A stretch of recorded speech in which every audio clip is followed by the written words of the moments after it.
ഞാൻ ആദ്യമായിട്ടാണ് അത്രയും ഡെഡിക്കേറ്റഡ് ആയിട്ട് ഒരു കന്നഡ മൂവി ഇരുന്ന് കാണുന്നത്. ബിക്കോസ് എനിക്ക് ലാംഗ്വേജ് അങ്ങനെ അറിയാത്തതുകൊണ്ട് അങ്ങനെ നമ്മളിപ്പം കംഫർട്ടബിൾ ലാംഗ്വേജ് ആണല്ലോ നമ്മൾ എപ്പോഴും കാണുക. അപ്പം പക്ഷെ when I watch this was very surprised.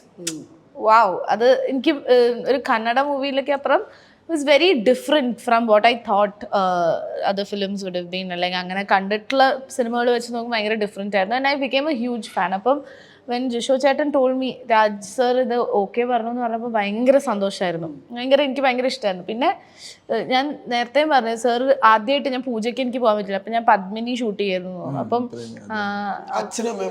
അപ്പം അച്ഛൻ്റെ അമ്മയുടെയും കൂടെയുള്ള ഒരു ഫോട്ടോ കണ്ടിട്ടാണ് ഞാൻ ആദ്യമായിട്ട് സാറിനെ കാണുന്നത്. അത് ഞാൻ എപ്പോഴും സംസാരിച്ചിട്ടില്ല. പക്ഷെ ഭയങ്കര സ്വീറ്റ് ആയിട്ടുള്ള ഒരു ഫോട്ടോ. അപ്പം പിന്നെ സെറ്റിൽ വന്നപ്പോൾ ഓട്ടോമാറ്റിക്കലി ഫെൽറ്റ് വെരി വാം.